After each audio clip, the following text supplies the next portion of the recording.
Hello students, Jai Swaminarayan. I am Professor Urvish Miwada, HOD Electrical Department, Sri Swaminarayan Institute of Technology, Bhat, Gandhinagar. I am the subject matter of Power System 2, which is in the 5th semester Electrical Engineering, and GTU subject code of this subject is 3150911. Students, we are currently discussing the chapter number 4, that is symmetrical fault analysis, and today we are going to conduct the third lecture, in which we are going to conduct the topic number 6, that is short circuit current in synchronous machine. In last lecture, in lecture number 2 of unit number 4, we discussed the topic number 3, that is short circuit of a synchronous machine, in which we have discussed the two cases, that is on load and no load condition, where the short circuit will occur in the synchronous machine. And we discussed the short circuit current analysis using the Thevenin's theorem. So today we are going to discuss the short circuit current in the synchronous machine. So what is actually the amplitude of the short circuit current, and what is the time duration of the short circuit current while the short circuit occur in the synchronous machine. So let us discuss the short circuit current in the synchronous machine. So here it is shown that we are considering the three phase synchronous machine, and which is running at the synchronous speed. So as per the name synchronous machine, it always runs on the synchronous speed. So over here it has the field winding, which is excited by the constant DC source. Why the DC voltage is required? Because if we give the alternating current to the field winding of the rotor will produce the instantaneous flux. So it will changes with respect to the time, and so that we will not get equal amount of EMF or equal amount of cutting action of lines of force between each of the conductor during the complete rotation. So due to this reason, generally we give the constant DC voltage and the field winding of the synchronous machine. Now we consider a three-phase short circuit be suddenly applied to the stator terminal, which were previously open circuited. So whenever the synchronous machine is, say, in the running condition, we are considering over here a synchronous generator. So with the stator means stator terminals are YB and neutral, with that stator terminal we can connect the load. Now we are considering the short circuit occur at the terminals of stator. Now when a short circuit occur the terminals of the synchronous generator, the initial short circuit current is limited by, so this is the sequence. So whenever the short circuit occur, then one by one each of the reactances will comes under the picture, and it will limit that initial short circuit current of its various reactance of the different sections. So first is the short circuit current is limited by the self transient reactance, that is XD double dash, that we already discussed in the previous theory, and for few cycles. And this is the period, or say millisecond to microsecond, and later it is controlled by the transient reactance. So the first period is the transient period, then the sub transient period, and the steady state period. So each and every period has its own reactances that we have already discussed in the previous lecture. So the transient reactance is XD dash, and that will appear after few time. Finally the short circuit settle down to the steady state short circuit, while it is limited by the synchronous reactance of the synchronous machine, and it is called the direct axis reactance, which is the polar axis of the synchronous machine. So we consider the direct axis basically say in the direction of the pole, so that will become the direct axis of the synchronous machine, and it varies during the rotation. So direct axis and quadrature axis varies while the rotor rotates, and whenever the pole reaches in front of the stator winding, so that will be the direct axis, and the either part of say means the perpendicular line uh, which is to the direct axis is called the quadrature axis of the synchronous machine, and the corresponding reactances that will appear one by one, that is xd double dash, xd dash, and xd respectively. So due to this, we are having the three periods, that is sub transient period, and steady state period. So symmetrical short circuit current can be divided in three major parts. So let us discuss how periods having means how this particular time interval having a specific duration during the faulty condition. Now this is the diagram of say oscillogram of symmetrical short circuit current. So over here you can see that initially whenever the short circuit take place, at that time the amplitude of the current will drastically increase. So short circuit current is, we know that, very much high. So at that time this is the symmetrical short circuit current waveform. So initially the amplitude of the say the current is say very much high. So this period you can see that B2C is the amplitude is more compared to the second wave signal. You can see over here that when this signal means frequency of this synchronous machine will get steady. Over here you can see that this is the magnitude of the steady state period, and this is the magnitude of the transient period. So the short circuit current in each phase will consist of an AC component and a DC component. So that's why the short circuit current can be divided into three parts, that are sub transient period, transient period, and the steady state period. So 0 to O2, A, B, and C are the amplitude levels of different period of the cycle. And in this period, the first period, that is, you can see that extrapolated transient, that we can say envelope, and then after extrapolated steady state value, this is the extrapolated steady state value, and this is the actual envelope of say steady state period of the cycle. So once the short circuit will take place, initially the current will get high, or we can say amplitude of the current will increase beyond the steady state limit, but after certain time it will reaches at the transient period, and then after it will reaches at the steady state period. So let us discuss how we can determine the each and every currents of the different periods of say subtransient period, transient period, and the steady state period.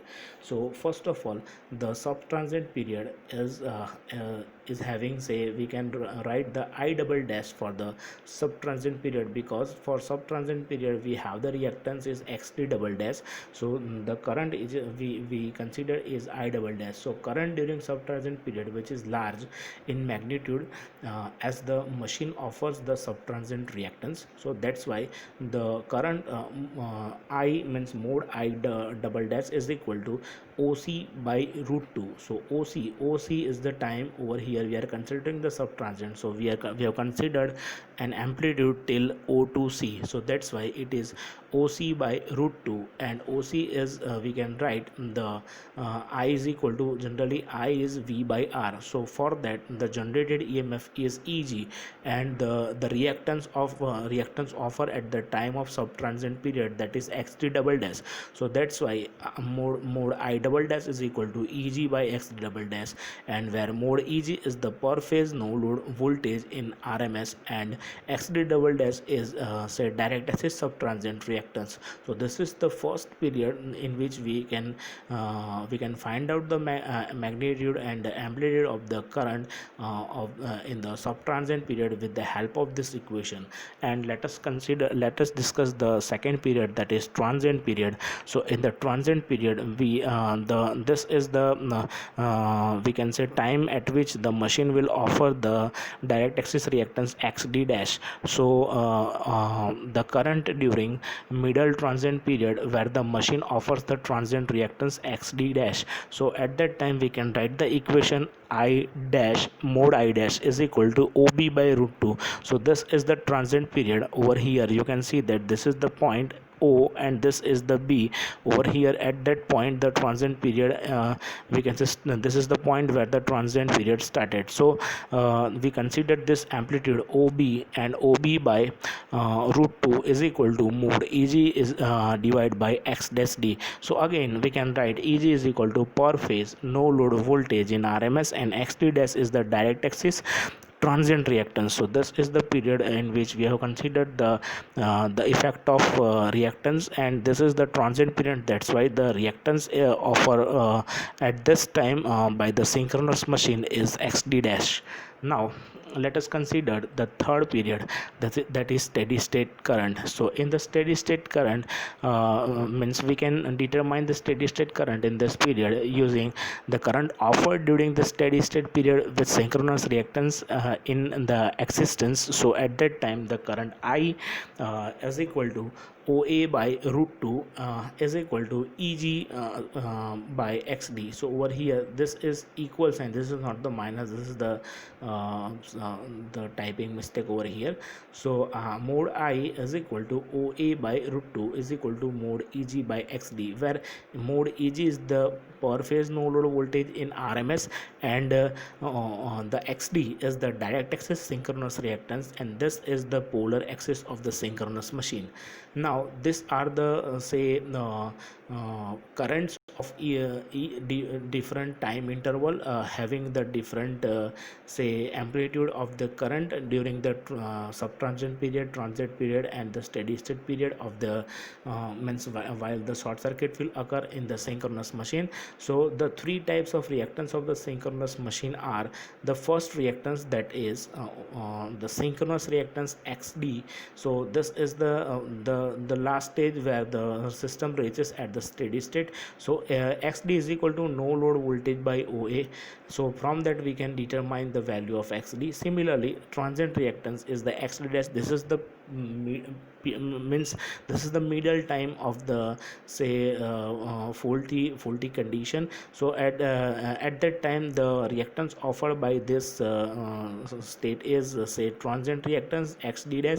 So xd dash can be determined no load voltage by OB. This OA and OB are the magnitude of that period, magnitude of the current of the particular subtransient, transient, and steady state period. And the subtransient reactance xd dash is equal to the no load voltage divided by OC. So this is how we can have the all the values of the reactances, and where synchronous reactance which is represent the value of steady state current, and if the envelope of the current wave is extended back to zero time, then it neglecting the first few cycle, and the value of the current is given by the transient reactance. And in the case of the subtransient reactance, the value of the current at zero time is represented by the subtransient reactance of the faulty condition of the synchronous machine. So this is how we can say that at the time of short circuit the different means stages until the means current reaches up to the steady state limit. So this is how we can means bifurcate all the short circuit current in the synchronous machine. So this is your topic number 6. Now let us discuss the topic number 7, that is selection of the circuit breaker. This is the most MP topic of this chapter, so please keep in mind while you prepare for this chapter. So let us discuss the selection of the circuit breaker. So first of all we need to know that what do you mean by circuit breaker. So if we consider that the circuit breakers are say protecting device and which are used in power system to automatically open the faulty part of the system in the event of fault. So whenever the fault occur, the circuit breaker will act as a isolating device, and initially whenever the fault is not there, then it will act as a switch. So this the main function of the circuit breaker is wherever the fault occur, the circuit breaker having the setup of CTs and relays and the circuit breaker. So that will sense the magnitude of the fault current, and according to that magnitude of the fault current, that they will get operated, and we can protect our system using the circuit breakers. And in normal working condition they can be used as a switch. So this is the normal working function of the circuit breaker, and therefore as it is it can be used as a switch. So it has two functions of the circuit. There are two functions of the circuit breaker. First function is to act as switch for the normal load condition, and second function is to automatically isolate or open the faulty part in the event of the fault. So from that we can say that the circuit breaker are normally used in power system at place where the power level is very high, and they are used in high voltage transmission line. So generally the level, whenever the level of the means power system or magnitude of the means line is line voltage and current is high, or in other words we can say that we can have the EHV and HV lines and say LV lines. We generally use circuit breaker according to the requirement of the the requirement or the level of the fault current. Then they are used in high voltage transmission line, substation, generating station, or heavy loads in the industries for the protection purpose. Now since the circuit breakers are employed in place where the power level is high, so whenever is it contacts or its contacts open, it has to interrupt heavy current both during load condition and faulty condition. Since the power system is say predominantly active predominantly inductive in nature, so generally we have the inductive circuit. So due to that the interruption of the current whenever the breaker open, its context is associated with the large voltage induced across it and its context, and which in turn result in sparking at the context. So whenever this circuit breaker operates, so at that time the system is at say healthy condition, and due to that whenever the any fault occur and that circuit breaker will operated, then during the opening and closing of the switch of or means the part which act as a switch, at that time a heavy spark is generated at the time of operation, and hence in circuit breakers the amount of current it must interrupt is an important criteria. So due to the opening and close means opening of the circuit breaker interns in the sparking at the context, so the circuit breaker for a particular application or load is selected based on the different ratings. So the ratings that we considered while we selecting the circuit breaker, the first is that normal working power level specified at rated interrupting current.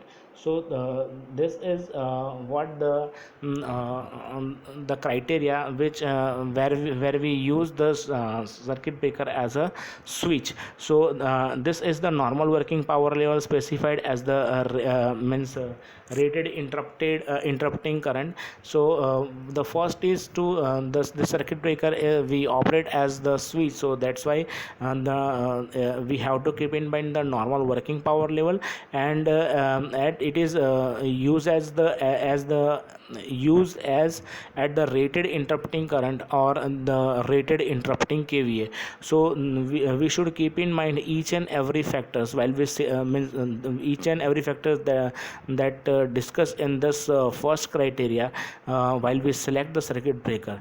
And the fault level specified as either the rated short circuit interrupting current. So it is means everything is written on the circuit breaker, that the normal working power level and the interrupting kVA and the fault level current and rated short circuit interrupting current, everything is written on that. So according our requirement we need to select the circuit breaker, but these are the factor we should keep in mind while we select the circuit breaker. So or we can consider the circuit breaker rated short circuit current interrupting in MVA. So whenever the level of the system is increased, we need to increase means ratings of the circuit breaker while we use the circuit breaker as a protecting device. And the third and most important criteria is momentary current rating. So that we already discussed in the first lecture, that we calculated the maximum momentary current in the first lecture. So maximum momentary current rating is basically the time at which the means any sudden fault occur, and at that time the current will rise in the rise of the system. So that is what the momentary current rating. And the fourth is the normal working voltage. So this is the again important criteria. This is the normal working voltage of the, we should keep in mind the normal working voltage of the circuit breaker. And the most important criteria is the speed of the circuit breaker. So as you know that the circuit breaker takes some time to get operated. So as whatever the delay due to any of the reason will harm our system,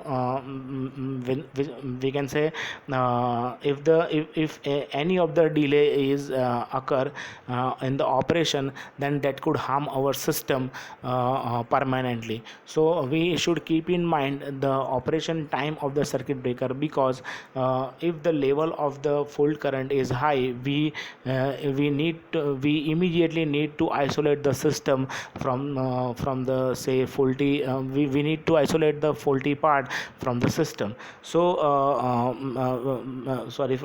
we need to isolate our system from the fault. So we have to keep in mind the speed of the circuit breaker. And the speed of the circuit breaker is defined as the time between the occurrence of the fault to the extinction of the arc. So this is the time interval which describes that whenever the fault occur, at that time the circuit breaker will get operated. So extinction of arc means whenever the contacts which are normally closed, and when it will get open due to the any of the occurrence of the fault, and circuit breaker operated, at that time the heavy spark will generated, and the spark will get say extinction of the arc at the time of the operation. So this is the time interval is called the speed of the circuit breaker. And means the time to take to isolate the system from the fault. And it is normally specified in the cycle of the supply frequency. So generally we have the standard speed of the circuit breakers are say 8 cycle, 5 cycle, 3 cycle, or 1.5 cycle. So for 50 hertz frequency, one cycle is 1 by 50, so it is 0.02 millisecond. So from that you can means imagine that this is the particular cycle for that the circuit breaker will get operated. So this is the 8 cycle means 8 cycle means this is the quite more time to get operated, and this is the less time to get means for the operation of the circuit breaker. So means according to the level of the fault current, we can select the circuit breaker breaker speed. So the circuit breaker speed defines that the one by the frequency, so 1 upon frequency. So we have the fundamental frequency, that is 50 hertz. Then the operation time of this circuit breaker is 0.02 millisecond. So using subtransient circuit model, so that we have already discussed the subtransient, transient and steady state model of the power system. So using the subtransient circuit model, the symmetrical subtransient current can be calculated. We can calculate the symmetrical subtransient current, and then it is multiplied with the by the factor 1.6. This is the standard. So whatever the current we get after the solution of the subtransient circuit model, it will get multiplied by the factor, that is 1.6, to get the maximum momentary current during the fault. So by multiplying this, we can select the circuit breaker according to the maximum momentary current of the circuit breaker, and the circuit breaker are selected such that its momentary current rating is less than the calculated value. So this provides the additional safety during the faulty condition. So we should keep in mind that the maximum momentary current should be less than the calculated value. So normally the circuit breaker will open its contact in the, say, transient period. So during the transient period means during the transient period, the amplitude is we already discussed the amplitude of the system will is about to means when this time period started, at that time the magnitude is high, but after the certain means a millisecond or microsecond, it will go into the steady state. So the short circuit interrupting current rating depends on the transient period. So we should keep in mind the short circuit interrupting current rating of the circuit breaker from the transient period of the fault level. And in the fault analysis, the transient fault current calculated by transient circuit model, that we also discussed in the last lecture, and it is the symmetrical transient fault current. And then when we as we calculate the transient fault current, then it is multiplied with the factor 1.0 to 1.5 to get the maximum interrupting current. So from that we can select the value of the circuit breaker according to the transient means transient current level, and the circuit breaker is selected such that the short circuit interrupting current is less than the calculated value. So short circuit interrupting current must be less than the calculated value for the more safety of the power system when we apply the circuit breaker for the protection purpose. And the multiplying factor for various speed of the circuit breaker, which are shown in this below table. So if we consider 8 cycle means operation of the circuit breaker, then we need to multiply with 1.0. If we consider the 5, then it will multiply with 1.1. If we consider the 3 cycle, then it is multiplied with the 1.2. And if you consider the 1.5 cycle, then it will multiply with the 1.5. This multiplying factor describes the value of the circuit breaker, and this is the means speed of the circuit breaker from we can say the circuit breaker will get operated in whenever the fault occurs in the system. And the short circuit interrupting MVA can be determined from the pre-fault voltage and short circuit interrupting current as using this equation. So short circuit interrupting MVA is equal to root 3 V pre-fault voltage into I and the I at fault means in the IL at the fault, means line current whenever the fault occur. So during with the help of this equation, we can calculate the value of the short circuit interrupting MVA, and where the VPFL is the magnitude of the pre-fault line voltage at the fault point in say the rating is in kV, and IFL is the magnitude of the line value of the short circuit interrupting current interrupting current at the fault in kilo ampere. So this is how we can calculate the value of say short circuit interrupting MVA, and this is how we can select the circuit breaker for the operation for the protection of the power system. Whenever we select the level of the fault current, we can select the rating of the circuit breaker from that level of the fault current.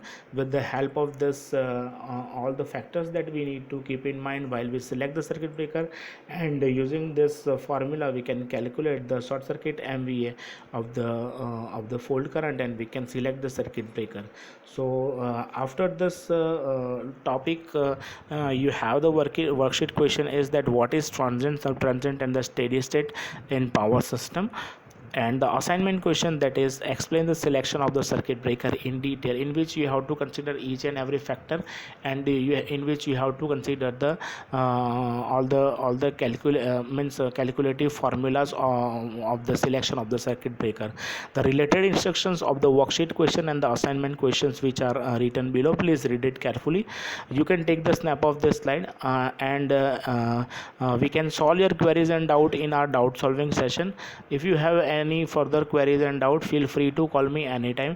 So thank you very much, student. Thank you all for this this presentation. Thank you very much. Thank you, student. Jai Swaminarayan.